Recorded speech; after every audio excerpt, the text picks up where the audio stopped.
Siempre he sentido una extraña debilidad por los timadores. Y Nueva York es el Hollywood para los estafadores.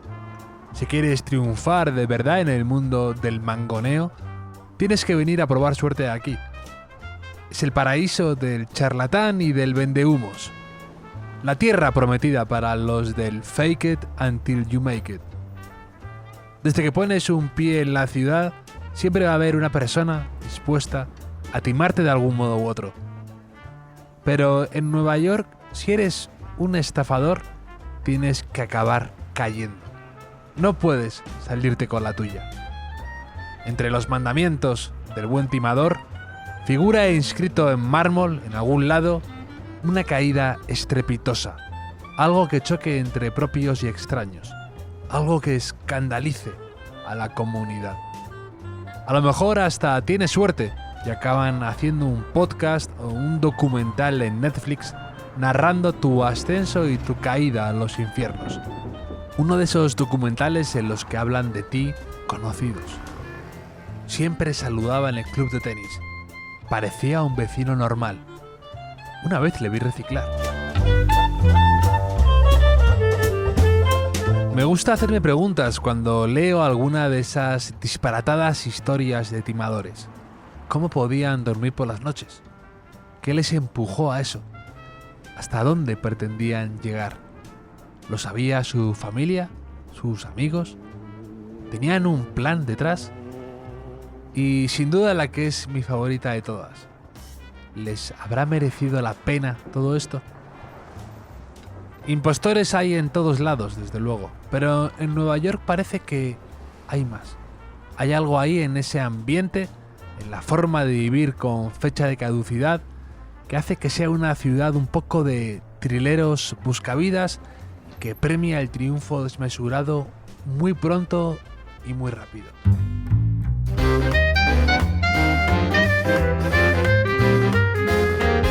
Creo que me interesan tanto los timadores porque son los últimos grandes contadores de historias. En el fondo son la versión depurada, perfeccionada de un gran escritor o de un gran publicista. Consiguen apelar a tus emociones más íntimas con los trucos más viejos del libro. Hay algo ahí en esa desvergonzonería, rozando la ataraxia, que me resulta de algún modo interesante y curioso. Algunos dicen que son psicópatas por su clara falta de empatía, pero no estoy tan de acuerdo. Si algo muestran, si acaso, es un exceso de empatía. Porque no es que se pongan tus zapatos, es que te los hacen a medida. Porque conocen hasta el último rincón de tu pie. En la película Hit, de 1995, de Michael Mann, una gran película de atracadores de bancos, Robert De Niro dice una frase que me fascina. Alguien me dijo una vez: no te ates a nada que no puedas abandonar en 30 segundos si sientes que el calor se asoma a la vuelta de la esquina.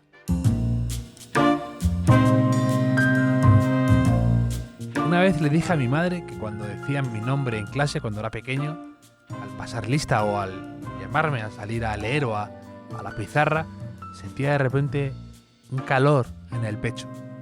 Y me dijo: eso es la responsabilidad.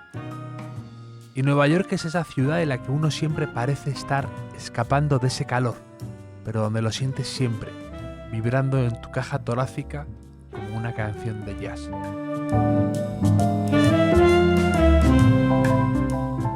En el libro Una mujer inoportuna, de Dominic Dunne, hay un extracto, un diálogo que tengo subrayado en algún lado. Al protagonista, que es el periodista Philip Kennel, una mujer en una fiesta le pregunta: ¿por qué ha venido hasta aquí, al Dorado Oeste? Y él responde: para escapar del calor. Y ella dice: ¿qué calor? Algo que escribí ofendió a algunas personas muy importantes, las cosas se calentaron y pensé que sería mejor si dejaba Nueva York por un tiempo. Admito que me divierte eso, vivir entre gente que te puede estafar en cualquier momento, que busca darte el palo de forma ingeniosa a la primera de cambio. que siempre está intentando escapar de ese calor, de la responsabilidad. Esta mañana he abierto el periódico y cuando tomaba mi café he leído que había muerto Bernie Madoff en la cárcel, uno de esos grandes timadores. Hizo un gran destrozo y su cara es uno de esos rostros de la crisis de 2008.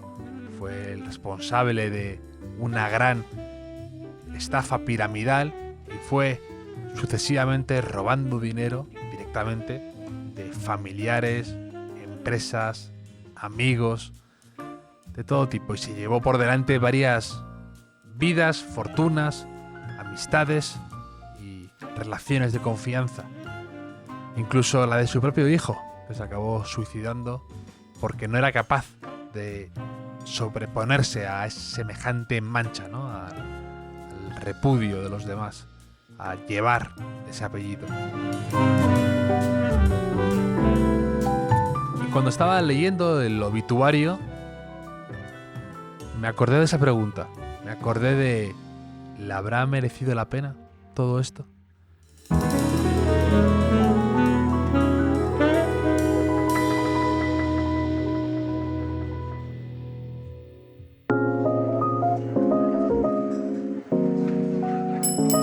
Bienvenidos al Hotel Jorge Juan con Javier Aznar, un podcast de Vanity Fair y Seagram's.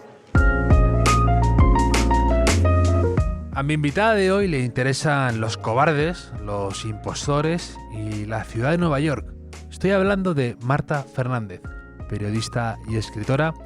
Ha trabajado en televisión, radio y prensa y acaba de publicar su último libro, No te enamores de cobardes. Y hoy viene al Hotel Jorge Juan a tomarse un chisporroteante Seagram's tónica conmigo, mientras hablamos de libros, de películas, de cobardes disfrazados de héroes y de valientes con piel de gallina, de Truman Capote, de Star Wars y de muchas más cosas que seguro irán surgiendo. Así que nos servimos la primera copa, nos ponemos cómodos y vamos a empezar a charlar con Marta.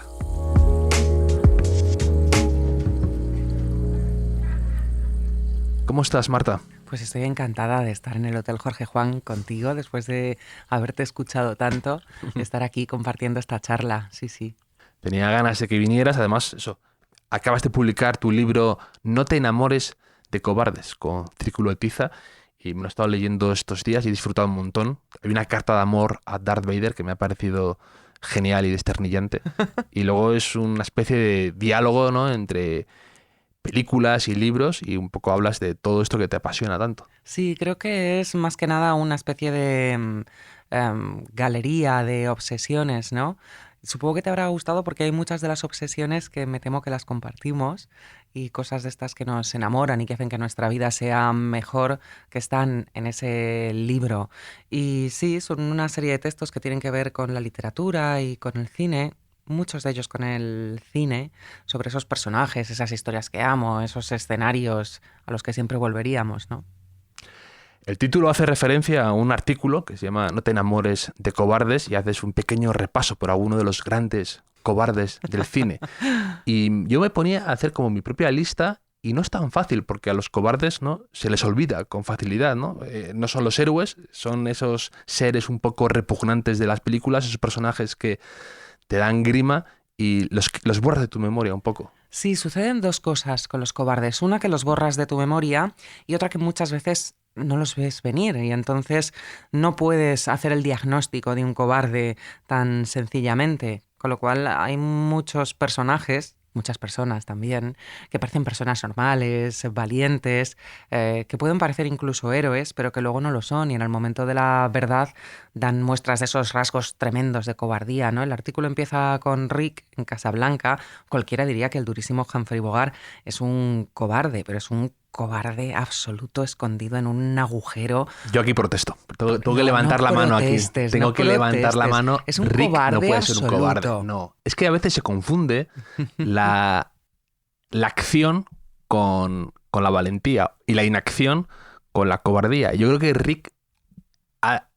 es un gesto de valentía el retirarse, el saber exiliarse en su café y no forzar las cosas. Ahí hay cierta valentía. Lo que pasa es que a veces, del mismo modo que cuando alguien que chapotea en el agua no está nadando, ¿no? Al hacer muchas cosas a la vez no es valentía. Entiendo el rasgo de valentía. Rick tiene un rasgo de valentía fundamental, que es el final, cuando deja que ella se vaya. Es muy curioso porque cuando vi esa película de pequeña no terminaba yo de entender muy bien ese final y por qué a mis padres les emocionaba tanto, ¿no?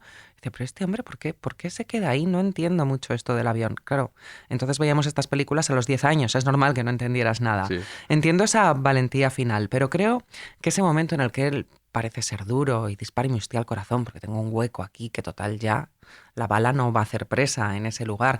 Creo que eso es la cobardía, que es el no atreverse a luchar por aquel momento. Pero oye, estos son visiones que una tiene y a mí me parece que Rick, olvidando todo lo que pasó en París, fue bastante cobarde. Creo. Cobarde alguien que hace tocar las marsellesas. ¿Cómo ¿Ves? se le puede acusar de cobarde? Es un cobarde solapado ahí. Es el típico cobarde tapado, que parece un héroe y parece muy grande y luego no sé yo. Es que luego hay... Yo pensaba eso, como te decía, en mi propia lista y decía, hay protagonistas que a lo mejor se les puede catalogar de valientes, pero luego en el fondo sí que son muy cobardes. Por ejemplo, que también hablas de la película de Perdición de Billy Wilder, ¿no? Walter Neff hay un momento en el que dice, maté por dinero y por una mujer y no conseguí ni el dinero ni la mujer. Y en el fondo lo que está haciendo es traicionando a su buen amigo, su jefe, Edward Robinson, ¿no? Y ahí él hace muchas cosas y se enfrenta a todo y actúa, pero está siendo un cobarde miserable. Sí, es verdad, podría haber ido perfectamente en ese artículo. Y está siendo valiente, en realidad, está siendo, pues, tomar riesgos, es un hombre de acción. Y ahí es cuando te digo que a veces se confunde el hacer muchas cosas o el enfrentarte a situaciones de riesgo, a ser un héroe de acción, con la valentía, cuando ahí es un cobarde miserable. Sí, no, es cierto, y es un personaje que podría haber estado perfectamente en esa lista. Y sí que es cierto que muchas veces los cobardes lo que hacen es llenar su historia y su vida de rasgos de supuesta valentía, pero es como los que somos contrafóbicos. Yo soy contrafóbica, ¿no? O sea, se supone... A mí el miedo no es un sentimiento que tenga día a día, pero claro, esto la explicación real es... Usted hace cosas que le darían miedo, como por ejemplo, durante mucho tiempo aparecí en televisión y soy muy tímida. Nunca me dio miedo, pero lo hago para negarme a mí misma que eso me da miedo, ¿no? No sé si me estoy explicando bien, pero quiero decir que luego hay personajes que efectivamente parece que tienen todo este manoteo, toda esta parafernalia, esa colección de hacer cosas para al final no enfrentarse a lo que realmente se tienen que enfrentar, ¿no? Un poco como Hamlet, que aparece también en el artículo y que creo que es un cobarde cobardísimo, que cómo puede ser que venga el fantasma de tu padre desde otra dimensión, que te cuente lo que ha hecho tu tío, que te pida que le asesines y que estés toda la obra temiendo si le asesinas o no le asesinas, si le matas, si le mato ahora que está rezando, si no, y luego acabes desplegando semejante carnicería sobre el escenario en aquel palacio, ¿no? Yo me acuerdo que leí un libro que se llamaba El Club de los Padres Muertos, de Matt Haig, y el argumento es una especie de, en versión casi juvenil, ¿no? Lleva la historia de Hamlet, ¿no? Y dije, qué bien esta historia, ¿no? Y luego descubrí que era Hamlet. De esto que a veces descubres como tarde el origen real de un homenaje, ¿no? Y te sientes un poco ridículo.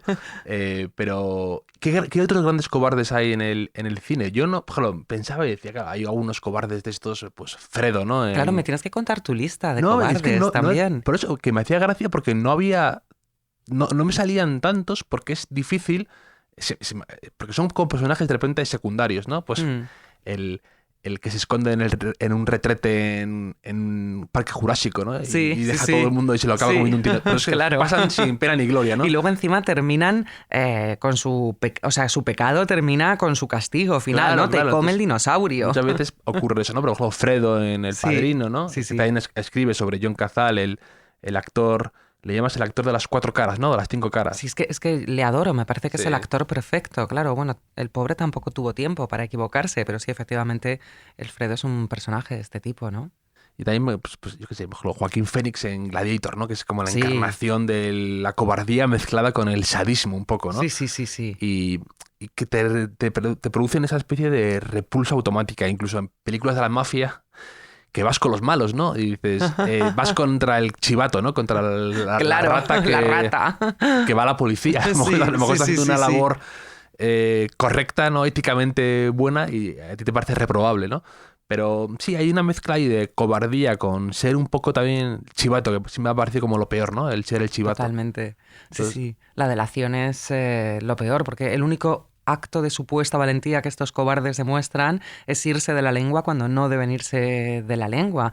Es que creo que la delación y revelar los secretos de alguien o dejarlo en evidencia o a veces incluso decir una mentira sobre alguien con una falsa delación o con un falso chivatazo, esto es lo peor que te puedes encontrar en un personaje, lo más mezquino, ¿no? Totalmente. Y para mí la valentía siempre lo he pensado y un poco mezclado con el honor, ¿no? En las películas son esos que van cuando a los sitios a los que nadie quiere ir, ¿no? A los que acuden al epicentro, ¿no? Al tornado, es Clint Eastwood en Sin Perdón saliendo de su cabaña, ¿no? Donde está cómodo, ya retirado y vuelve a vengar, ¿no? A vengarse y tal. Eso es un poco la valentía. Pero cobardes en el cine no me salían tantos, por eso. Era complicado hacer una lista porque pasan sin pena ni gloria, ¿no? Claro, sí, es cierto. Estaba Y pensando nadie ahora... se enamora de ellos, además. No, nadie se enamora. Ya, pero en la vida luego hay veces que cometes el error de enamorarte de un cobarde porque no lo ves venir, efectivamente, ¿no? En ese artículo hay otra escena de lo que queda del día. Yo creo que Anthony Hopkins es básicamente un cobarde en esa película, ¿no? Esa cosa atrincherada que tiene de no demostrar sentimientos, de no dejar que ella se le acerque, de ni siquiera le revela qué es lo que está leyendo porque le parece que es una intromisión en su intimidad. Y claro, efectivamente son esos personajes que quedan ahí en una zona como gris, que no sabes muy bien y que tienen algo muchas veces hermético, que por eso supongo que no terminamos de verlos, ¿no? De repente, no he visto la película, pero mucha simpatía y mucha por Anthony Hopkins. ¿No? Atrincherado, no revelar que estás leyendo. Nunca me he visto tan reflejado tan rápidamente. Tienes que ver la película. El libro es maravilloso, pero la película, Anthony Hopkins, claro, es un actor increíble y en esa cosa en esa película hace cosas con gestos mínimos en los que revela que es un mayordomo que no quiere dejar que Emma Thompson, su compañera de trabajo, entre en su vida, ¿no? Y es asombroso cómo lo hace con esos recursos tan sutiles, ¿no? Pues la veré. Tengo... Sí. Luego hay otro artículo también que me encantó. Bueno, uno, por ejemplo, en el que hablas de las puertas en el cine, ¿no? Que me parece genial la idea de cómo esa separación sirve como elemento narrativo a la hora de desarrollar tramas e incluso protagonistas, ¿no? Eso me parece una idea genial. Y también me puse a pensar, ¿no? También en el final del secreto de sus ojos, ¿no? Cuando Sí, es verdad. se cierra la puerta y tú tienes que pensar en lo que puede pasar a continuación. Eso me parece como muy elegante ese recurso. Y hablando de esto, también había otro artículo que me encantó, que hablas de las películas que nos negaron, que me parece también otra idea sensacional, como puede ser esta que te hablo de qué pasaría después, ¿no? Sí. El secreto de sus ojos 2, ¿no? Sí, es cierto. Que a veces te sientes tentado, ¿no? A elucubrar cómo sería una secuela o una precuela de muchas películas. Y tú hablas de el amanecer en Sunset Boulevard, ¿no? Sí. Dices el amanecer el amanecer de los dioses. Dices, en vez del crepúsculo de los dioses, como ¿qué pasa antes, no? Sí. Esa idea me parece genial. Es que creo que muchas veces tengo un anhelo, ¿no? De pensar qué es lo que sucedería con algunos personajes en otras circunstancias de su vida. O esto me pasaba, por ejemplo, cuando era pequeña y leía, porque tenía la loca fantasía de que cuando dejaba el libro, mientras que no estabas mirando a los personajes seguían haciendo sus cosas. Y pensaba, a ver si abro la página y les pillo en algún momento de intimidad, ¿no? Un poco Toy Story Sí, un poco Toy Story, pues esto lo pensaba con los libros, ¿no?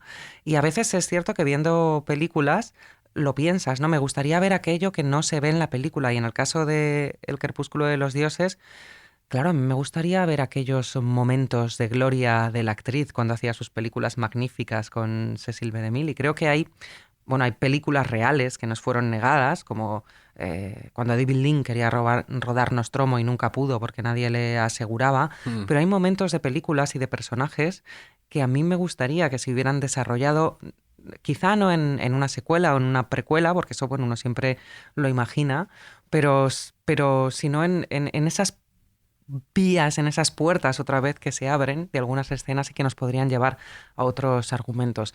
Creo que la gente de nuestra generación siempre hay un momento fílmico que quiso ver, que es cuando Darth Vader se convierte al mal. Lo que pasa es que, claro, la precuela de la Guerra de las Galaxias no nos terminó de satisfacer con cómo contaba ese relato, pero esa es una fantasía que siempre tuvimos, como, ¿y este hombre cómo se haría tan malo? Soñabas con ese relato y al final te dieron a Jar Jar Binks, ¿no? Claro, efectivamente, y al final te dieron eso y eras, no, ¿por qué? ¿Por qué habéis hecho esto con esta película que hubiera deseado ver siempre?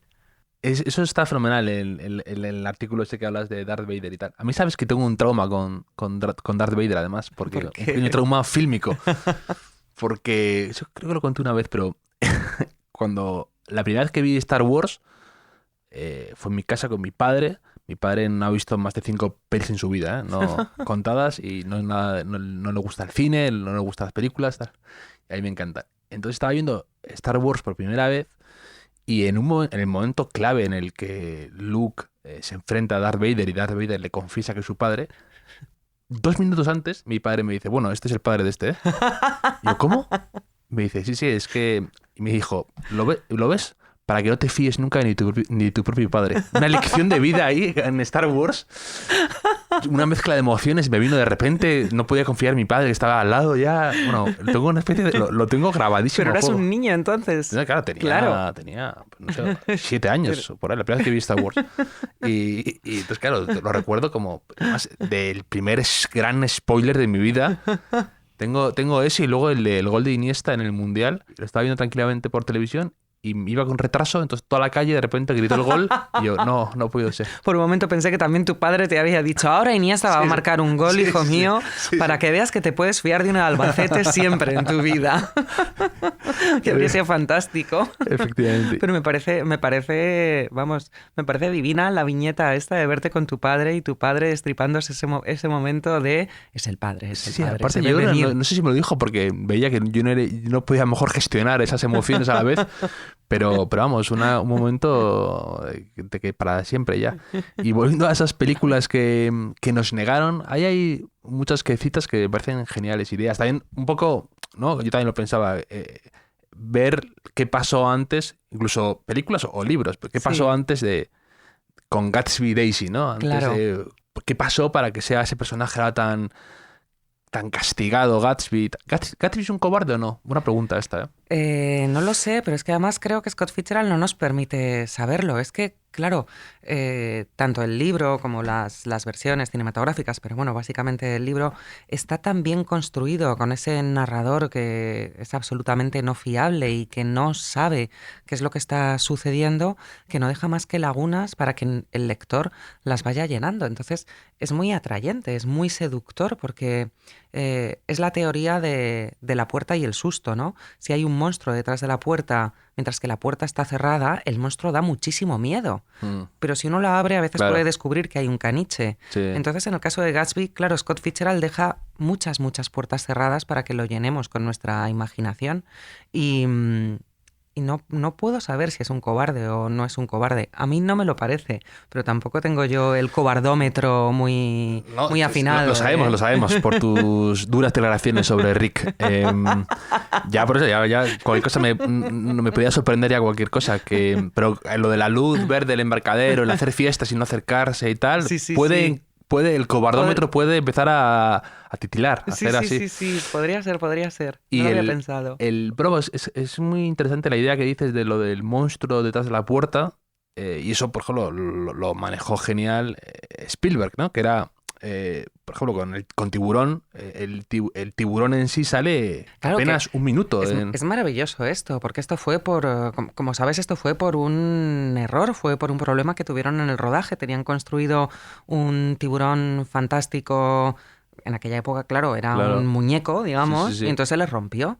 Entonces tenían que hacer el rodaje de la película y Spielberg estaba absolutamente agobiado porque el día anterior tenía que ir reescribiendo las escenas para ver cómo las hacía sin aquel muñeco terrorífico que se les había roto. Claro, la solución es mucho mejor que si el muñeco no se les hubiera roto. Fue un caso de esos de qué buena suerte tuvimos cuando creíamos que teníamos mala suerte. Sí. Menos mal que se rompió el tiburón aquel de goma o de lo que fuera y no tuvieron que señalarlo. Pero efectivamente es curioso porque en toda la filmografía de Spielberg siempre termina utilizando ese recurso de no mostrar tanto al monstruo. O sea, de Spielberg son muy míticos todos esos planos en los que te enseña los ojos del personaje que está mirando al monstruo antes que al monstruo. La famosa escena del vaso con el agua que va temblando en Parque Jurásico, sí. que se ve el agua temblar, da mucho más miedo que si te enseñara el dinosaurio de primeras, ¿no? O el diablo sobre ruedas, por ejemplo, no sabes quién es o por qué no ves al conductor y tu imaginación ahí hace el resto. Eso me parece genial. Tú hablas de eso en el libro, de la elipsis, ¿no? De cómo hay maestros, Lubitsch, Wilder, cómo manejan el truco de la elipsis para que tú pongas el resto. Eso yo se lo leí una vez lo tengo muy presente también a la hora de escribir y todo esto, ¿no? De David Mamet, que decía una cosa genial, que era, hay que aprender a veces de los chistes y de los cuentos infantiles, ¿no? Cuando te dicen, este es un chico que entra en un granero y se encuentra una bruja removiendo un puchero.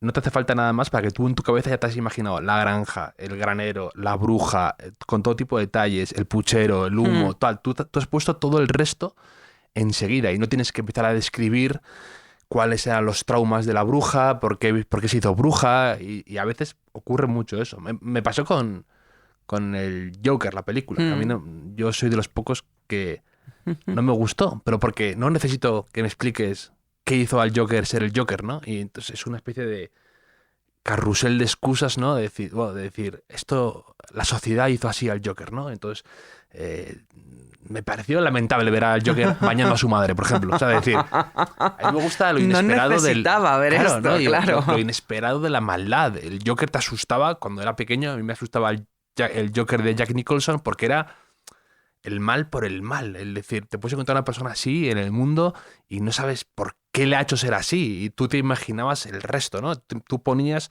esa película que también a lo mejor te habían negado y que a veces por eso es peor que te la den, ¿no? Claro, sí, es cierto. Y en el caso de La maldad, bueno, a mí Joker me pareció una película visualmente es deslumbrante realmente.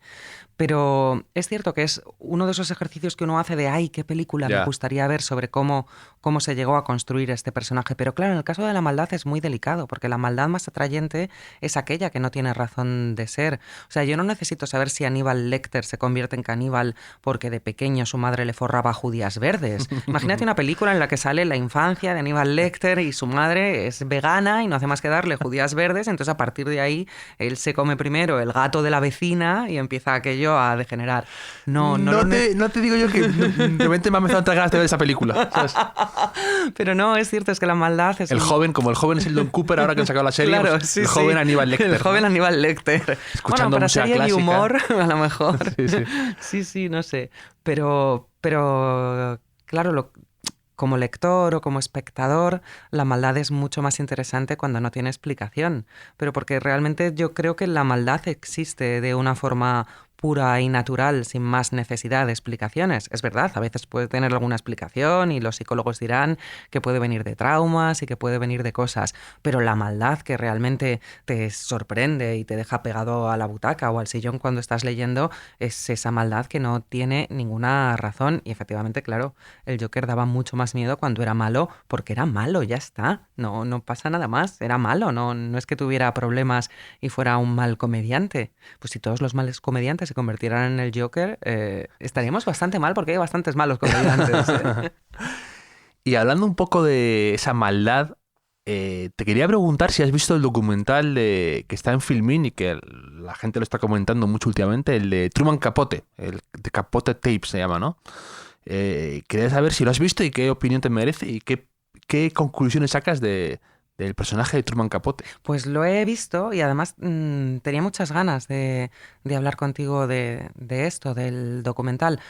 A mí Capote es un personaje que, bueno, creo que a todos siempre nos ha fascinado como autor y como personaje, porque es un personaje y es un autor y además es un autor devorado por su propio personaje, porque creo que su personaje llega a ser en muchos casos mucho más excesivo que los personajes de los que él habló. Y esto en la película, en el documental, queda muy claro, ¿no? La película es una indagación sobre qué sucedió con ese último libro que supuestamente Capote estaba escribiendo, Plegarias atendidas, ¿no?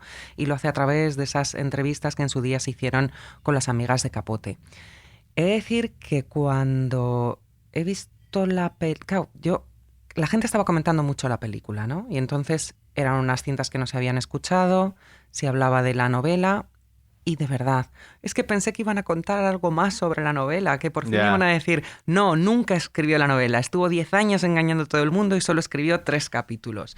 Y bueno, no quiero destripar nada sobre el documental, pero pensé que iban a revelar algo de verdad sobre... Sí, no, que... Capote era un mentiroso, nunca jamás escribió una línea, se abandonó a los vicios, a los sillones del Estudio 54, a las drogas y se estuvo engañando durante 10 años.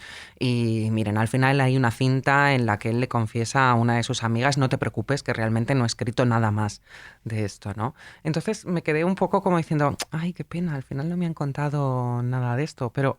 Hay algo que me llamó mucho la atención. Hay un personaje al que yo adoro sobre todas las cosas, que es Gore Vidal, gran enemigo de Capote.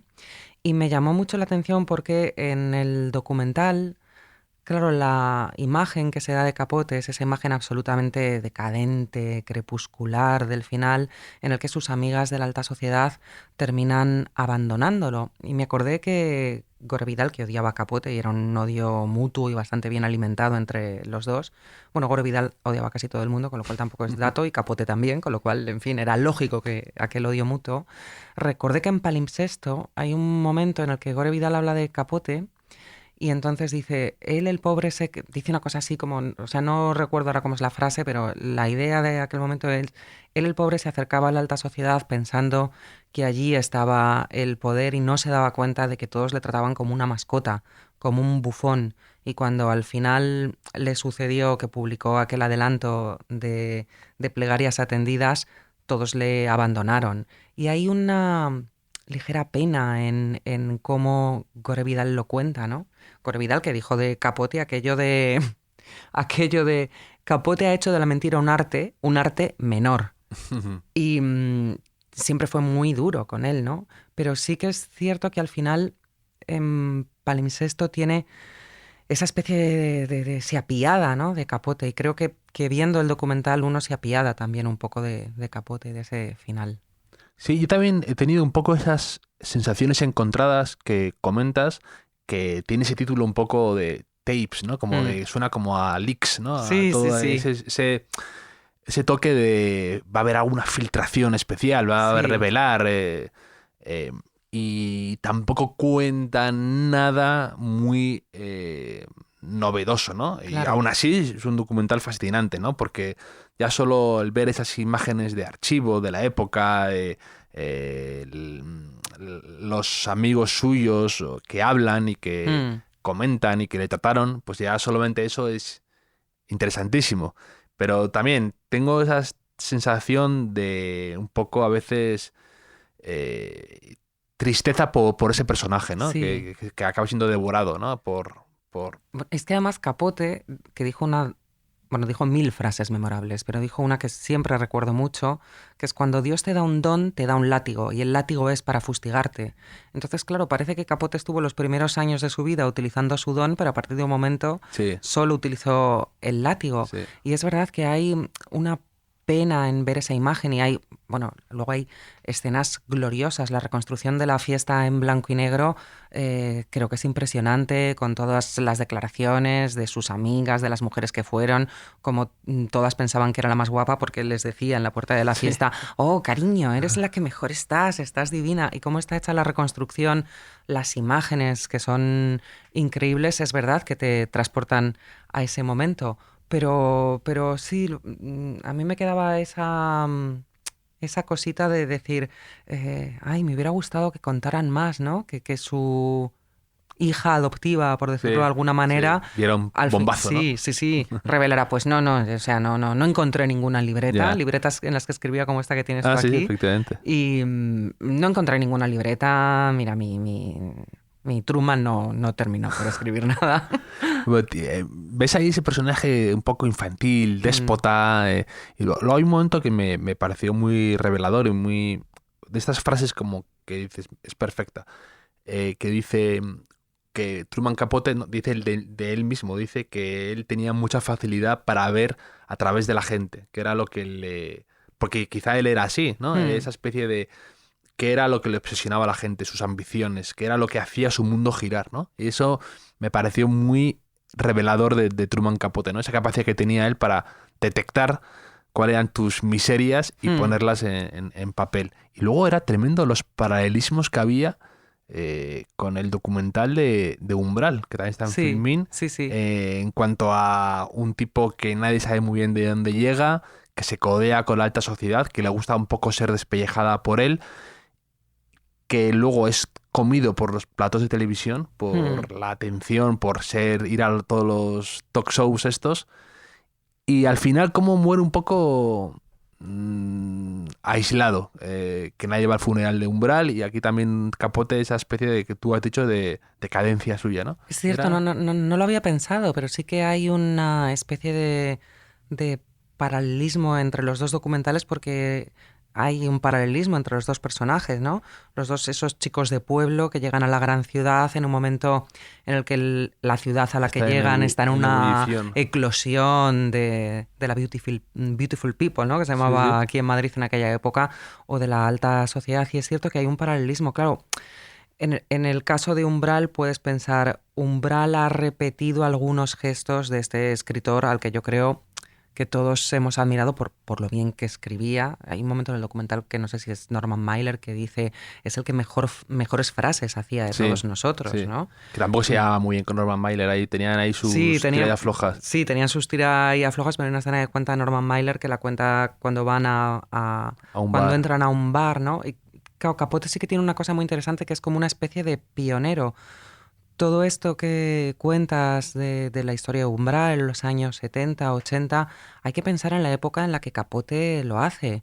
Es decir, Capote es un hombre que es abiertamente homosexual en una sociedad en la que nadie era abiertamente homosexual.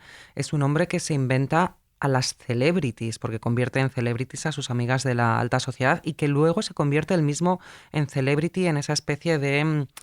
espejo un poco esperpéntico de la televisión. Es un pionero de todo, de lo bueno, de hacer estas novelas de no ficción con la sangre fría. Es un pionero de hacer esa especie de crónica social de altura. Recordamos los textos aquellos maravillosos de música para camaleones, pero también es un pionero de la desgracia, la degradación y aparecer borracho en un talk show, ¿no? Pero sí, que es verdad que curioso el paralelismo con Umbral y con Capote, con los dos documentales. Sí, de Norman Mailer, además, lo que me hace, tú también hablas de él en el libro, que me hace gracia un poco su obsesión en los libros. Hace poco me leí el de Los tipos duros no bailan, y esa obsesión que tenía él de ir de macho alfa en todo lo que decía, en todo lo que hacía, en esa... Claro, que choca frontalmente con alguien como Truman Capote, que era abiertamente homosexual y que no negaba su voz atiplada y su... Entonces ese carácter... De hecho, otro día también estaba viendo un capítulo de Mad Men que me pareció una frase genial, que van dos chicas al piso de Don Draper y le dicen, me encanta tu piso, es muy masculino. Y le dice Don Draper, sí, en esa esquina dicen que mató Norman Mailer a un ciervo. Y la vez que lo vi me pasó inadvertido.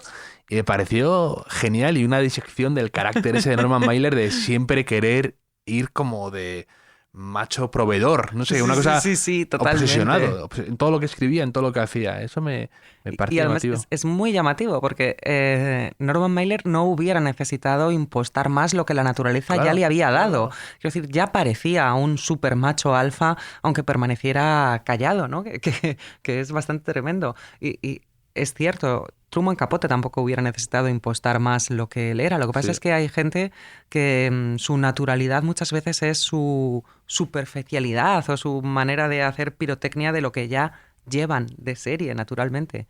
Pero sí, claro, es que el personaje de Norman Mailer también da Sí, da para muchísimo, ¿eh? Ojalá Sí. hagan un buen documental. Sí, además, también cuando se presentó a alcalde de Nueva York y todo eso. también es- No, y todo lo que tiene que ver con la política y con Norman Mailer y el libro maravilloso sobre la marcha sobre el Pentágono y cómo es el personaje, cómo lo cuenta.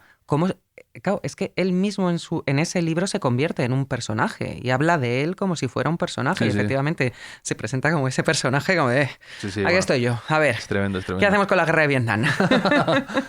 Y el documental de Capote es que te hace mucho pensar Sí.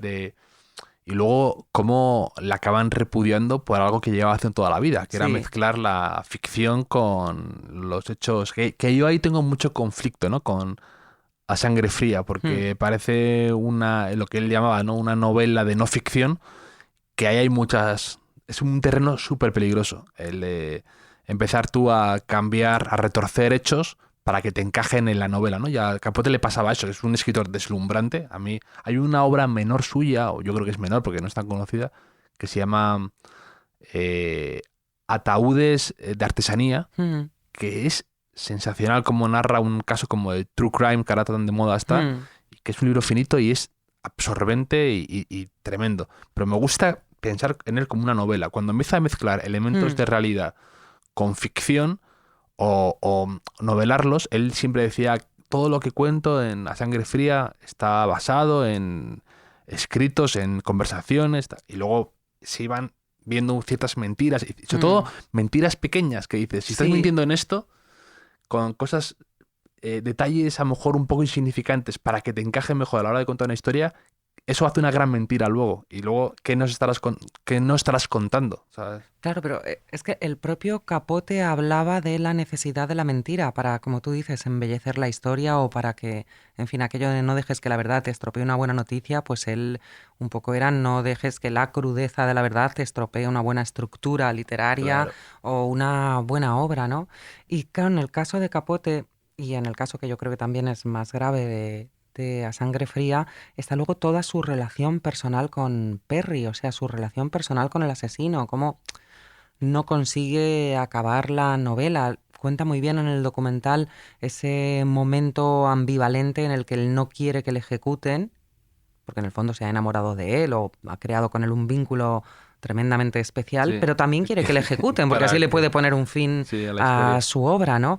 Y claro, esa parte de la vida de Capote la conocíamos más. De hecho, se hicieron 2 películas que tienen una historia fantástica porque el guión fue presentado exactamente al mismo tiempo a la misma productora y se hicieron 2 películas con un poco de lapso de tiempo en el que se contaba la historia, ¿no?, de Capote escribiendo A Sangre Fría.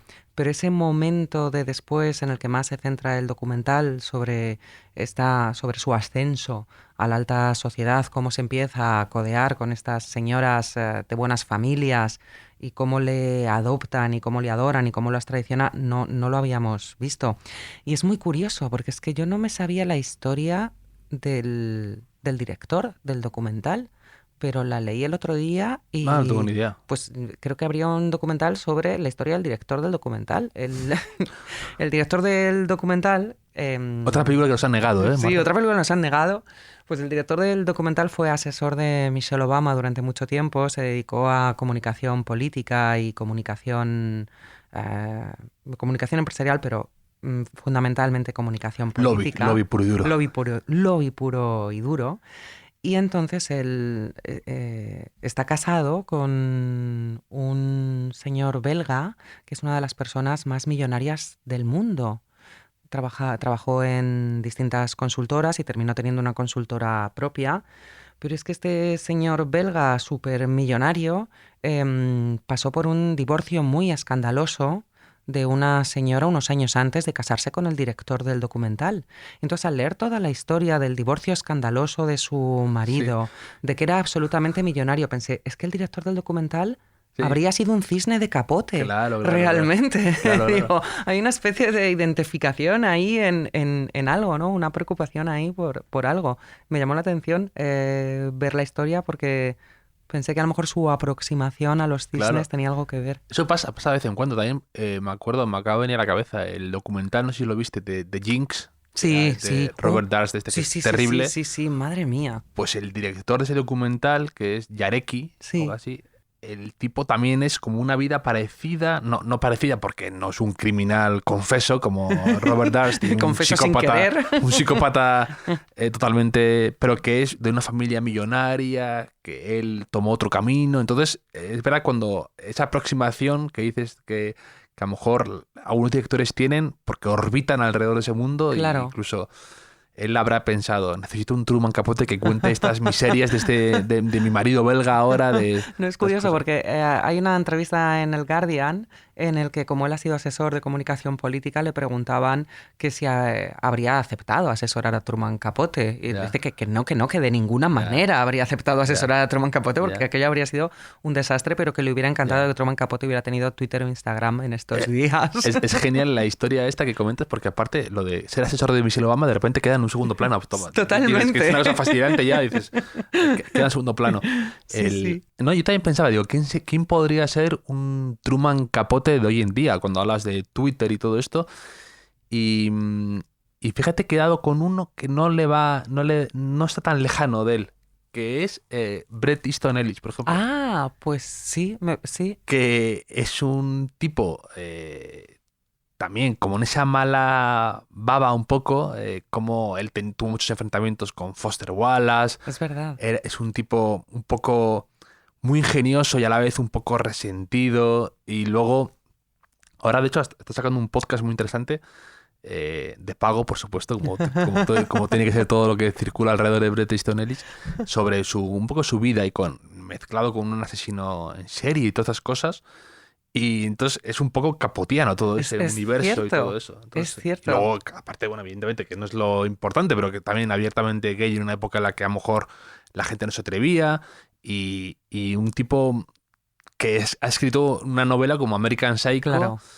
que no deja de ser un poquito también Desayuno en Tiffany's, ¿no? Sí, totalmente. Qué gracia, porque sí es cierto que se parece el personaje, pero fíjate, creo que sí que es importante esto de ser abiertamente homosexual en una época en la que no se podía ser abiertamente homosexual, porque me parece un rasgo de valentía, y sí que el valentómetro aquí se dispara, me parece un rasgo de valentía que no podemos entender quizá hoy en día. Entonces, claro, en el caso de Easton Ellis o en el caso de Capote, esto dice mucho de su personalidad. Alguien que se atreve a decir eso que tiene que ver con su intimidad, con su vida, con cómo le ven, con cómo es percibido, con lo que suponía ser homosexual públicamente en aquella época, es alguien que tiene la valentía para luego decir lo que uno y otro decían de los escritores de su generación que no les gustaba, para decir las cosas, en fin, con la boca bien abierta y sin callarse. Creo que sí que tiene que ver. De hecho, eso Norman Mailer lo elogiaba de Sí. Capote, que había un término que él usaba como... Era un término alemán que tenía que ver como mandíbula de mariposa, ¿no? Que es como alguien que es aparentemente frágil, pero esa fragilidad le otorga una dureza auténtica, ¿no? Que es lo que a veces se ve de Capote, incluso a veces también en otros personajes parecidos, ¿no?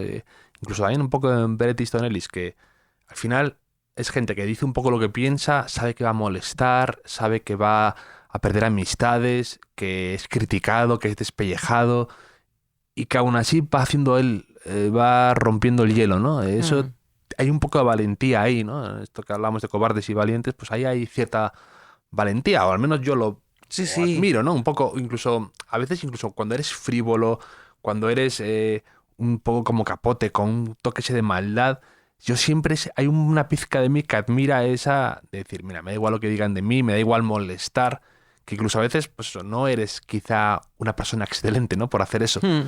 Pero siempre digo, joder, pues el tío le da igual y tira para adelante, qué personalidad, ¿no? Claro, sí, a veces la frivolidad es el arma o el disfraz que se utiliza para poder decir eso, porque es como el humor, ¿no? A veces solo puedes decirlo por medio del humor, o en el caso de Capote solo puedes decirlo encubierto de una especie de tul o de frufru, de frivolidad. En el caso de Capote, provocando la risa de las personas que compartían con él, pero sabiendo que era totalmente maligno. Pero claro, cuando alguien dice algo maligno y te hace reír, se establece inmediatamente una vía de complicidad, porque si tú te ríes de algo maligno que ha dicho alguien es que tú también lo has pensado, pero que él es el que se ha atrevido a decirlo. Ya. Entonces estaba ahí en tu cerebro, en algún sitio, pero el que se atreve, como bien dices, y el que es valiente, es el otro, que es el que finalmente lo suelta. Pero que el resto se ríen porque también lo tienen en su cabeza. Sí. Me parece llamativo cómo el fin de Capote fue lo que siempre había estado haciendo, ¿no? Que era contar un poco disfrazado de... disimulado al menos cosas reales con personajes ficticios, ¿no? Lo hizo con Desayuno en Tiffany's, lo hizo con otras novelas suyas y al final es lo que le acaba matando, ¿no? Que Claro. cuando dices, no, cuando ya nos hace gracia, cuando ya nos afecta a nosotros, a la alta sociedad de Nueva York, ya no tiene gracia, ¿no? Claro. Cuando la gente sabe identificar, que lo hagas con unos paletos de Kansas o con, Claro, o claro. con una prostituta que nadie conoce o solamente es una persona, Claro. nos parece fenomenal. Que lo hagas con nosotros ya me sienta peor. Claro, es que ese es el asunto, porque en el caso de Desayuno en Tiffany's, Holly Golightly, que mucha gente se pregunta qué personaje es, y algunos críticos dicen que el personaje se parece bastante a su madre. Y es curioso porque hay un paralelismo también entre la madre de Capote y el Sí. propio Capote con ese afán de ascender a la alta sociedad. La madre de Capote finalmente consigue haciéndolo, seduciendo a un hombre. Pero cuentan que la inspiración de Capote en cómo, en esa mujer que va persiguiendo a hombres con dinero, con posibles o demás, está en su madre, ¿no? Y Holly Golightly es una escort, una chica de compañía o una prostituta. Hay una anécdota que no sé si es apócrifa, pero que es maravillosa del rodaje de Desayuno con Diamantes, en el que Audrey Hepburn, después de leer el guión, le dice a Blake Edwards, pero es que lo que no termino de entender es por qué va a ver a este mafioso de Sing Sing y por qué se encuentra con estos hombres. Y entonces Blake Edwards le dice, es una puta, cariño, es una puta. Y Audrey Hepburn se queda absolutamente consternada. Claro, la anécdota es tan buena que yo tiendo a pensar que es apócrifa, pero ciertamente la diferencia entre el guión y la novela es tal que tampoco me extraña que Blake Edwards, si ella no se había leído la novela, tuviera que especificárselo, porque queda todo muy romantizado, ¿no? Y es cierto, claro, mientras que te estás metiendo con las clases bajas o con la señora que llega a Nueva York para ver si hace fortuna o con los asesinos de un pueblo de la América profunda, no pasa nada. Pero cuando nos tocas a nosotros, a la clase alta, a los que en el fondo te hemos acogido en nuestros brazos, Claro. tú que venías de la nada y te hemos dado aquí un hueco, pues eso ya no es así. Me estaba acordando de eso otro que decía Gore Vidal sobre Truman Capote. Claro, Gore Vidal era de una familia, de una buena familia washingtoniana, Sí, de los de demócratas toda de la toda la vida, vida, sí. claro, pero él era de una buena familia con riqueza. Vidal decía algo así como Capote luchó toda su vida para entrar en una clase social de la que yo durante toda mi vida luché por salir. Tampoco es cierto, porque Gore Sí, claro, Vidal al final- luchaba por salir, pero en fin, sí. sí.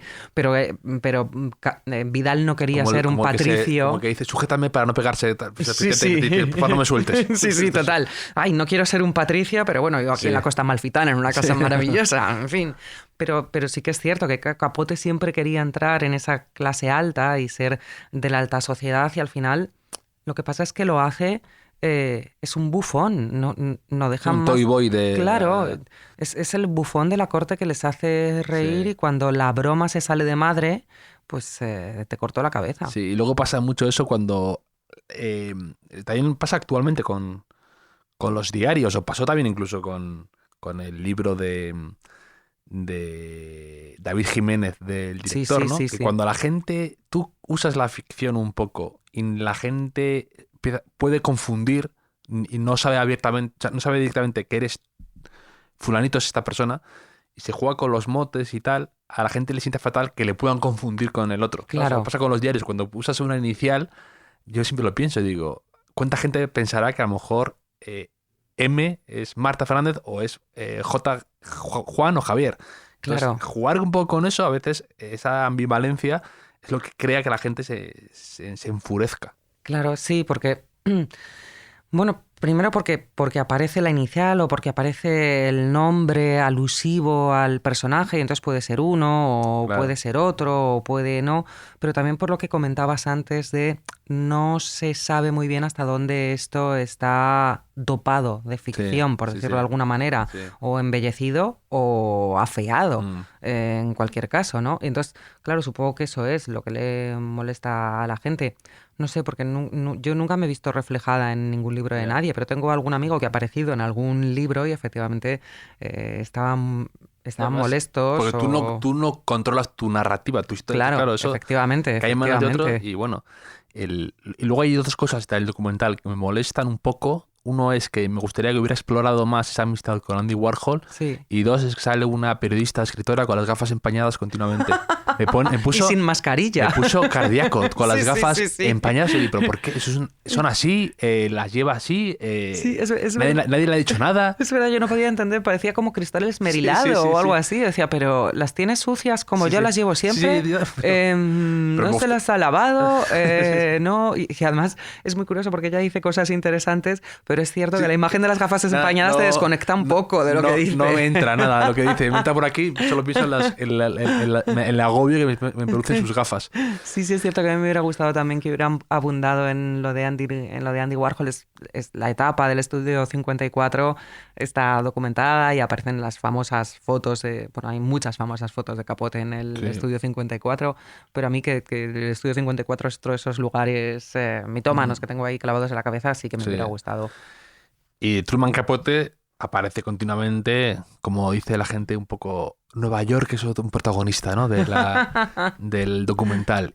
Y como aquí yo y los amigos de Seagram somos muy entusiastas de Nueva York, tenemos hasta un edificio en Nueva York, que es el edificio Seagram, el Sí, edificio sí. Van der Rohe, que es precioso. Uno de los edificios más bonitos Sí, de sí. Nueva York. El único que hizo a mí es Van der Rohe en Nueva York. Es un edificio que yo adoro. Y ahí expuso a Orozco sus Sí, sí, pinturas sí. y se enfadó con todo el mundo Sí, y sí. tal. Tenemos presencia en Nueva York. Y, Bueno, yo de hecho creía que este lugar es un poco como cuando Drácula lleva la tierra de su patria Sí. a la abadía. Yo creía que esto Sí, era sí. territorio neoyorquino, de efectivamente, hecho. esto es como, la embajada lo admite como, Vale, me parece como bien. sitio de Nueva York. Y te quería preguntar, tú también, que tu libro de No te enamores de cobardes está lleno de referencias a Nueva York y unas frases que yo desconocía además que me han encantado. Te quería preguntar si ahora mismo tú pudieras cogerte un vuelo mañana, este fin de semana, a Nueva York, un día y pasar ahí 24 horas.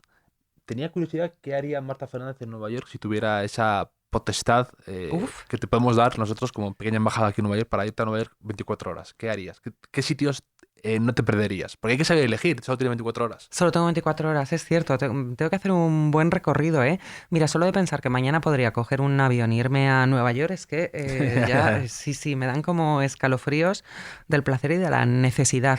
Creo que es un poco síndrome de abstinencia incluso esto que estoy desarrollando.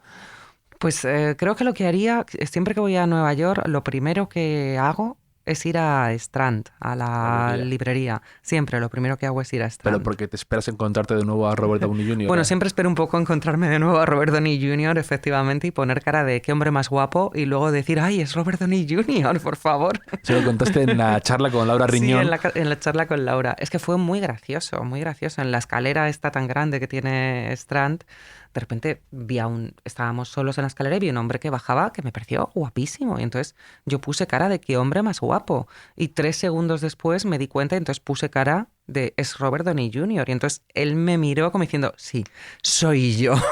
Y me dio la risa, a él le dio la risa. No me dio tiempo a ver qué libros llevaba, que llevaba como 3 o 4 libros debajo del brazo. Otra película que nos han negado, como cuando total. Harry encontró a Sally, cuando Marta encontró a Robert Downey Jr. Efectivamente. Hay que trabajar mejor el título, pero... Sí, hay que trabajarlo un poco, pero no. Sí, yo creo que sí.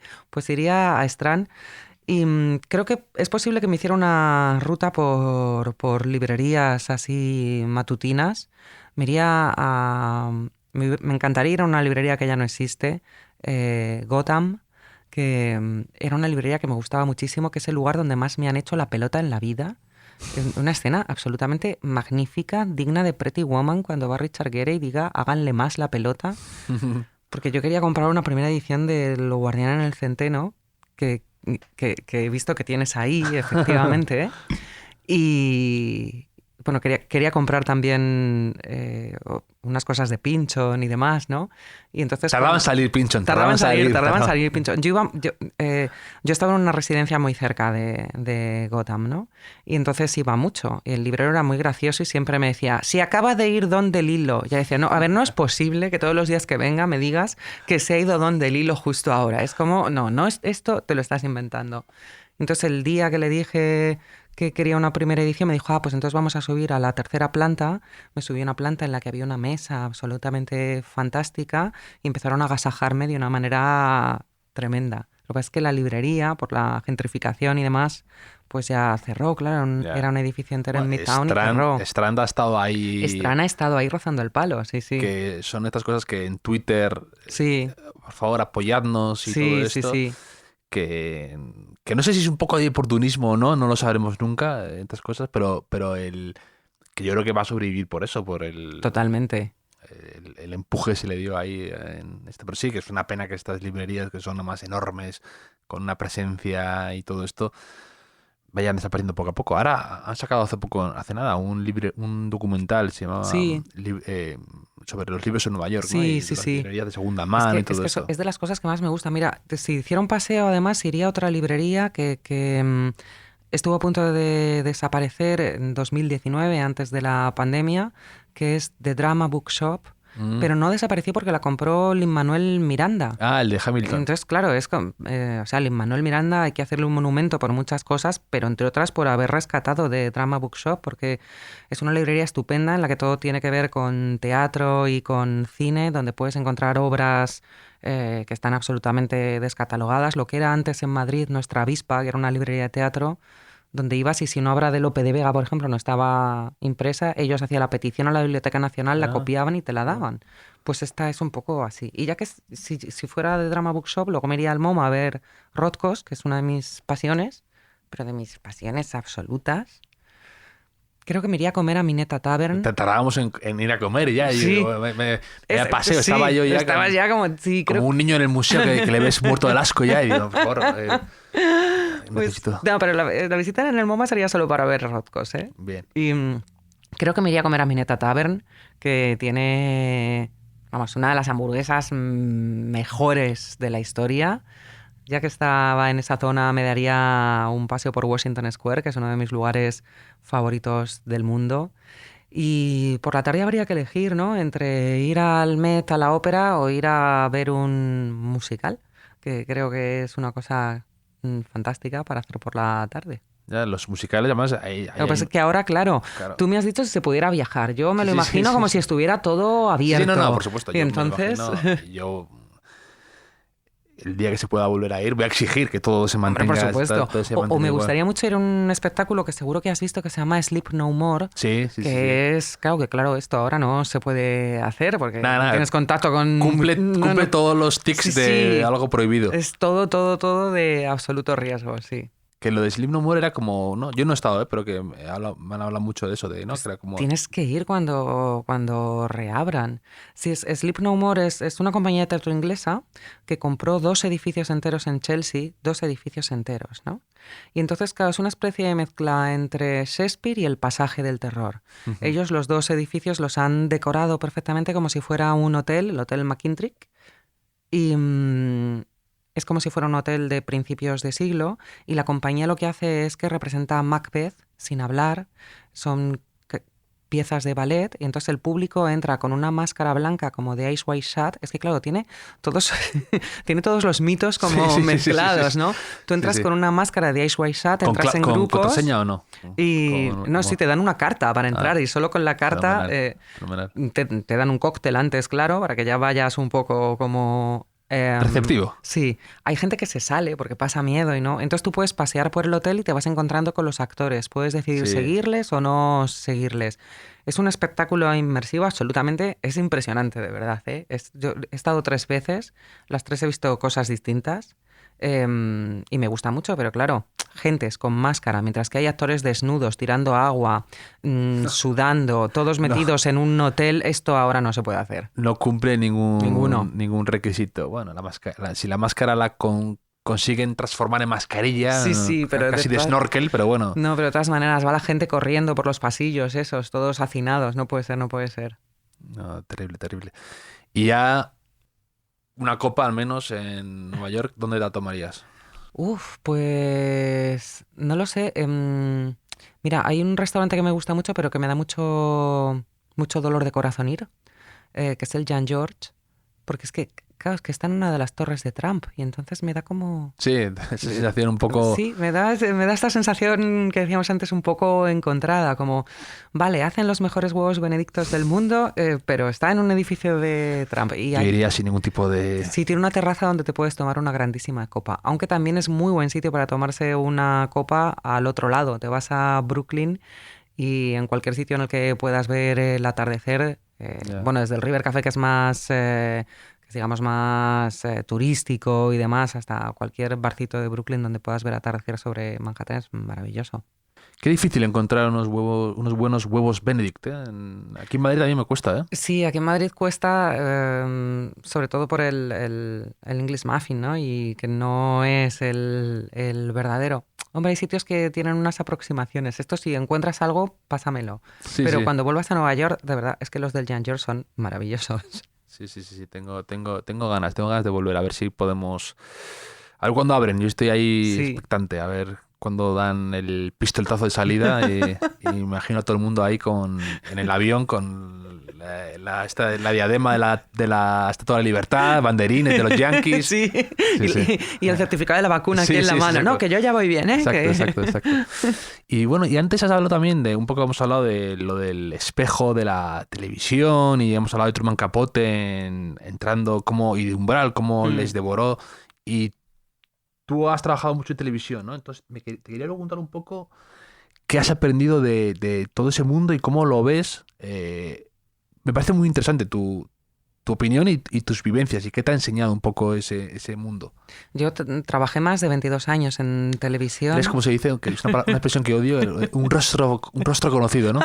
Eso es No. terrible. ¿Sabes? No creo que sea un rostro conocido, pero bueno, porque además, claro, yo presenté durante mucho tiempo informativos y los presentadores informativos son al final como, sí, sabes que estás ahí, pero como nunca cuentas nada tuyo, no existe esa conexión Sí. como con otro tipo de presentadores, ¿no? De concursos o demás.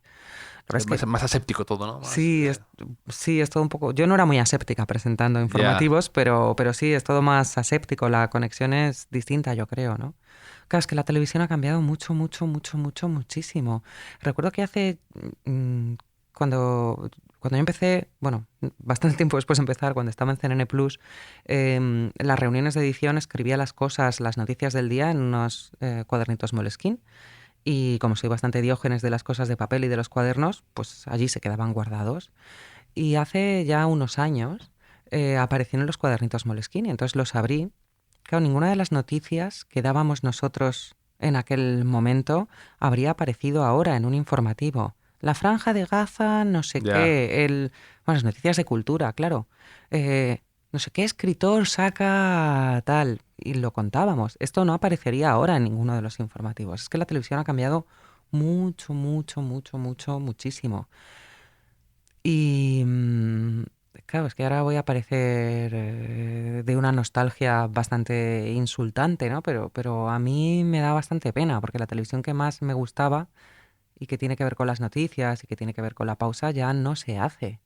Lo que pasa es que afortunadamente existen otros medios, existen los podcasts, ¿no? A mí me gustaría ver en televisión un programa como este Hotel Jorge Juan. Yo disfrutaría viéndolo en televisión. No hay casi programas de entrevistas, de reflexión, con unos tempos normales, en los que la gente diga cosas que te puedan abrir nuevas ventanas o nuevos intereses. Y esto pues lo echo de menos, claro. No, afortunadamente ahora hay plataformas, tenemos otras cosas, tenemos... pues mucha más oferta de series o de ficción, pero de la otra televisión, de la televisión que a mí me gusta, a mí me gustaba la televisión y me gustaba mucho hacerla. Es muy divertido hacer televisión porque es siempre un trabajo en equipo y entonces esto alimenta mucho y llena mucho. Pues de la otra ya no queda CNN tanto. Plus fue un experimento muy interesante, era Sí. algo un poco distinto. Estabais en Torre Picasso, me acuerdo. Sí, estábamos, cuidado, estábamos en el sótano de Sí, Torre Picasso. Es efectivamente, más, no efectivamente. podíamos entrar a la Torre Picasso porque no teníamos la tarjetita para pasar por el torno. Bien, tampoco... Y como los jefes sí que tenían el despacho arriba, cuando algún jefe te llamaba a capítulo, como éramos personas non gratas en la recepción, teníamos que subir por el montacargas, así como de tapadillo. ¿Sabes? Que Vestidos de camarero, disfrazados de camarero. Básicamente, Misión Imposible, debajo de algo así. Torre Picasso hay toda una especie de túneles y Sí, de sí. muelles de carga y descarga que se ven cuando pasas por los túneles estos de esa zona, pues tenías que salir a los muelles y entrar a unos montacargas para subir a la Torre Picasso. Pero sí, yo aprendí muchísimo en CNN Plus. Fue un experimento muy interesante, fue muy gracioso porque era un poco bienvenido Mr. Marshall CNN Plus. Cuando empezó la cadena desembarcaron una cantidad tremenda de americanos que venían de CNN a controlar que el producto se hiciera bien, pero no solo eso, es que nos daban clases de cómo se daban las noticias, cómo se escribían, cómo teníamos que verificar las cosas, cuándo podíamos darlas, si estaba verificado, si no, si... Claro, aquello fue un máster.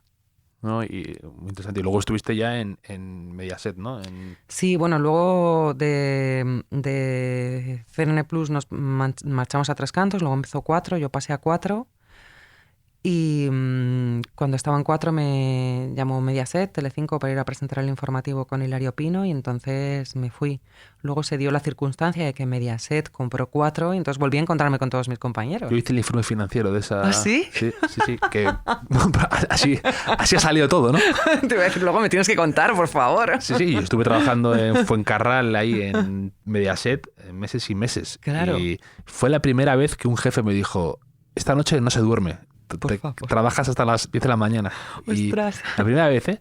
Y me acuerdo, nunca olvidaré además que estábamos en una sala ahí y dijo, vamos a pedir unas pizzas para cenar, ¿os parece bien? Y dije yo, fantástico. Y él te coge el teléfono y dice, una pizza de piña, una pizza de anchoa. Y yo, pero ¿con qué clase de psicópata estoy aquí reunido? Hasta las 10 de la Voy mañana. a pasar toda la noche, además. Este Digo, loco. yo pensaba que cuando alguien le da carta blanca a alguien para pedir pizza, había un común de no agresión, ¿no? Un pacto de no agresión, de decir, no vamos aquí a pedir nuestras filias personales que tienen que mantenerse, por supuesto, en un armario, ¿no? En el anonimato Sí, más total, absoluto, lo de la totalmente. piña. Totalmente. Y estuve ahí y me lo pasé fenomenal porque, claro, en Mediaset era un universo, claro. Bueno, es que era es una divertidísimo. Cosa rarísima. Sí, y luego la televisión es que siempre tiene ese toque, ese halo, ¿no? Como de cierta magia. Sí, pero es cierto, yo he trabajado en distintas televisiones y con mucho Mediaset era la más divertida de todas ellas. Claro, primero porque por el pasillo ves a toda esa mezcla de personajes que lo mismo te encontrabas a un político, que te encontrabas con el personaje del corazón del momento, que te cruzabas con todos los presentadores. Y recuerdo que mis compañeros de Telecinco me decían, ay, hija, pues esto no es nada. No veas lo divertido que era cuando entraban las mamachicho en el comedor vestidas de mamachicho con la bandeja del catering. Digo, bueno, es que eso tenía que ser ya un show. Claro, es un poco como la fiesta de disfraces de Capote, pero Sí. en otra época, en otro momento. Pero sigue siendo un mundo, ¿no? Complejo de televisión, ¿no? También un poco feria de vanidades. También Sí, totalmente. Sí, totalmente. Y claro, luego, efectivamente, tú dices que hiciste el informe financiero, pero claro, es que el asunto de las televisiones es que son empresas que están ahí para ganar dinero y estamos en un mundo en el que todo es tan variante, tan líquido, que dirían algunos de los finos, que a ver cómo consiguen ahora las televisiones el dinero, ¿no? Bueno, pues por la publicidad, las televisiones en abierto y eso, bueno, pues quiere decir que son ese escaparate en el que todos están pensando qué haremos, ¿no?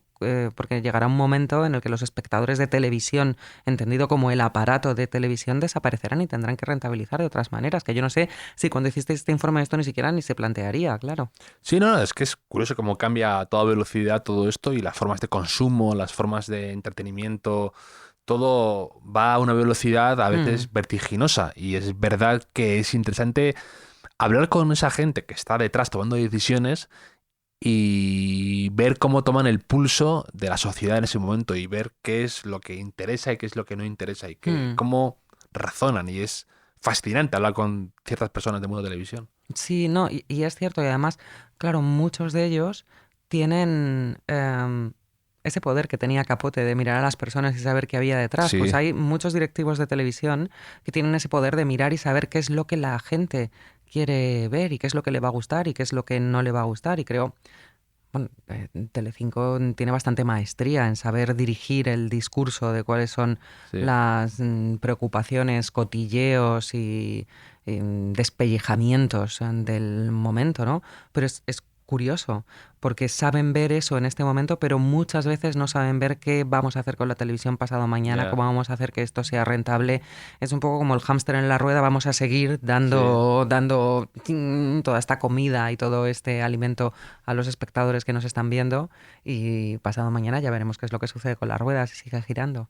Pero antes, por ejemplo, comentas algo interesante que era lo de que eres como contrafóbica, ¿no? Y decías que eres muy tímida y trabajas en televisión. ¿Eso Sí. cómo se lleva? O sea, y me contabas fuera de micro que no te gusta, por ejemplo, verte, ¿no? No me gusta nada verme, no me gusta nada verme. Y claro, luego cuando digo que soy tímida, la gente no se lo cree. Dice, pero a ver, ¿cómo? Porque yo así de saque parece que tengo desparpajo y tal, pero esto es Sí. todo una fachadita para no contar más. Pero yo cuando trabajaba en televisión o bueno, cuando me pongo todavía delante de una cámara o cuando hago un acto público, no lo paso nada mal, lo paso muy Ya. bien, pero lo paso muy, muy, muy bien y lo disfruto mucho y me encanta. Ahora no me preguntas cosas personales de mi vida, porque Ya. entonces lo empezaré a pasar fatal. O no me pongas una cinta, iba a decir una cinta de vídeo, una grabación en la que... Sí, no, es que estaba recordando cuando poníamos las cintas de Betacam en los controles para ver cómo había ido el informativo, los programas. No me lo pongo es porque es que lo pasaré fatal viéndome, pero muy mal, muy mal, muy mal, muy mal. Así que no sé cómo se explica, es una más de mis taras, Ya. claramente. Y luego cuando has estado un poco más apartada trabajando en periodismo y escribiendo y cosas así, ¿lo has echado de menos la televisión o no? No, a ver, yo dejé la televisión porque la televisión había cambiado mucho y yo hacía informativos y los informativos habían cambiado mucho y el tipo de informativo que a mí me gusta hacer ya no se hacía, se estaba Ya. perdiendo cada vez más, ¿no?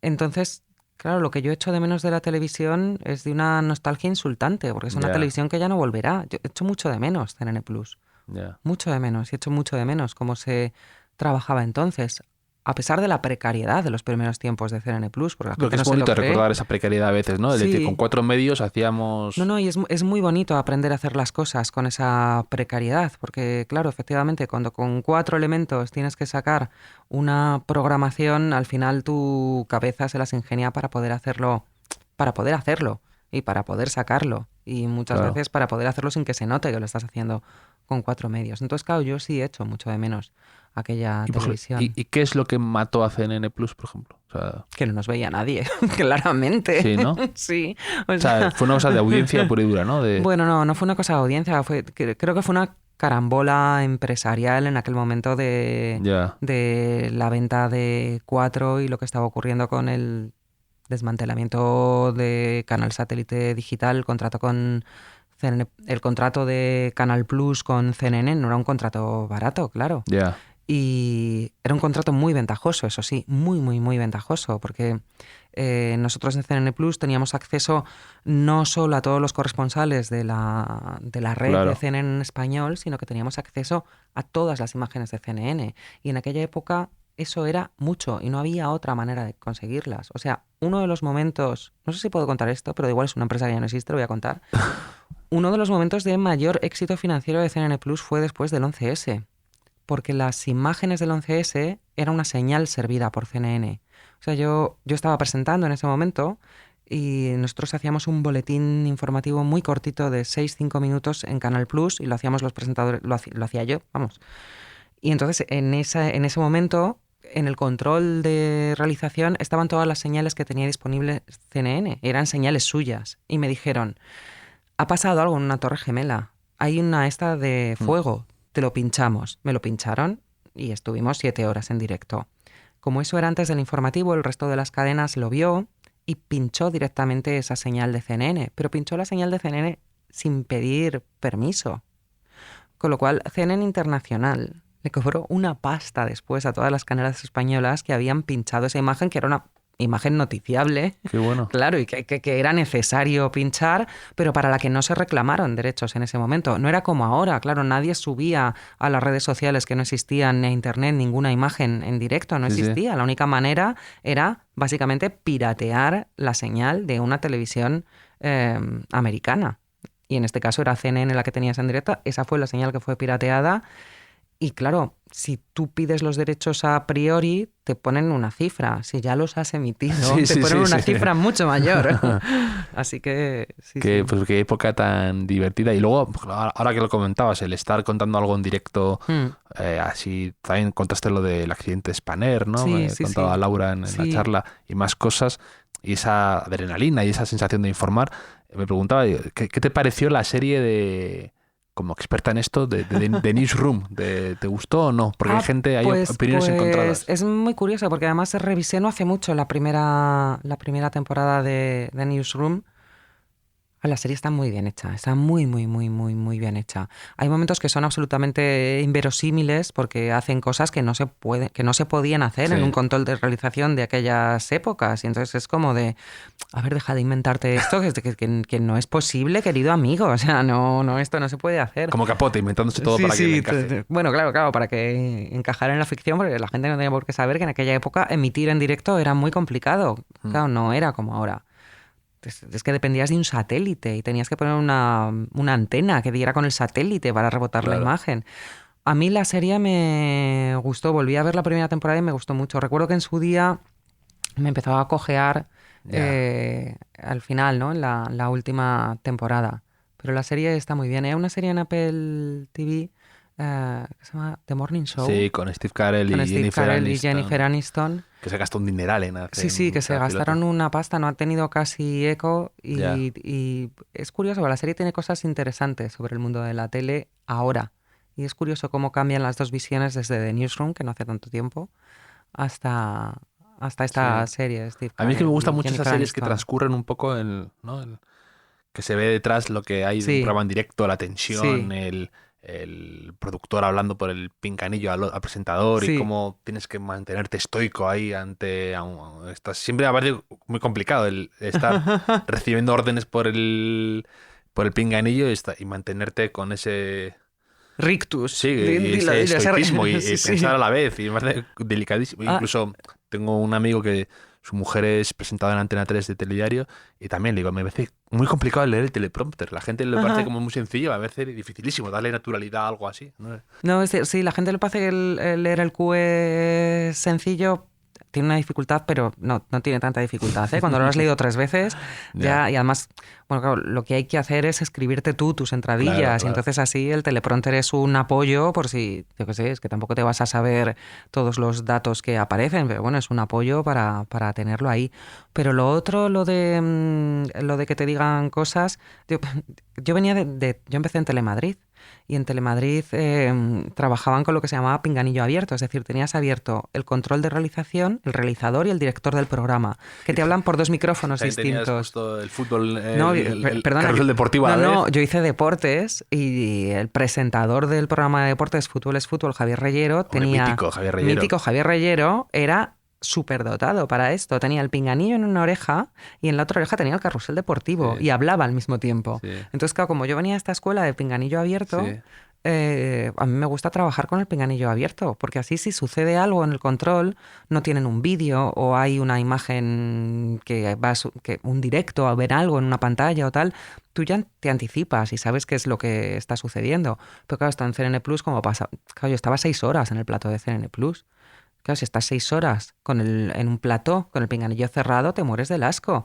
Pero es que mis compañeros ya se aprovechaban y a veces hacían bromas en el pinganillo cuando no debían. O sea, era todo un... Yo recuerdo como si fuera ayer el entierro de John Kennedy, que es que a todos ese día tenían el día de la risa. Y entonces yo estaba allí con mi cara de pena, entrevistando a los expertos, tal, con la imagen, venga, no sé qué, ay, la catedral, ay, no sé qué, no sé cuántos, ay, John, pobrecillo, qué joven. Y ellos no hacían más que hacerme bromas por el pinganillo. Y yo decía, o sea, que esto no es posible, por favor. Y como CNN Plus no tenía publicidad, no podías parar para decirles, parar, por favor, que me va a dar algo. Sí, sí. Fue como en el 99 eso, ¿no? En el 97, Sí, por ahí. sí. Sí. A lo mejor fue un poco después, 2001, tal. Estábamos todavía en la Torre Picasso, sí, por esa época debió ser. Sí. Pues vaya historias, la verdad, de ser... Es que eso, The Morning Show lo retrata bien. El Sí, tema sí que lo retrata y bien. el de estar hablando normal y entrar en directo con un segundo de... Sí, esa cosa totalmente esquizofrénica que estás hablando con alguien o haciéndote unas risas Sí, o... te pones en modo profesional. Sí, o... Ay, pues luego tengo que ir a comprar no sé qué... Hola, buenas tardes. Sí, exacto. No sé qué, no sé cuánto. Esa esquizofrenia, como tú me has Total. dicho. Es como hay un vídeo fantástico de Obama cuando era presidente que está en una recepción, no recuerdo qué es, y entonces es el típico besamanos en el que la gente se hace fotos con él. Y es muy gracioso porque a él se le ve normal, como cansado ya, han debido pasar como Sí, 500. y luego modo presidente. Sonríe, modo presidente, pues lo de los presentadores de televisión también en la radio es un poco se así. activa, Sí. ese tal. Qué bueno. Pues oye, Marta, me ha encantado poder charlar contigo y de tu libro No te enamores de cobardes y de Capote y de Nueva York y de tantas cosas que vas a hacer alguna presentación, ¿no? Dentro de poco, creo. Sí, dentro de poco estaré... Bueno, estoy en Amapolas, que es como mi segunda casa, que voy allí a firmar y a veces voy a comprar libros y termino firmando también.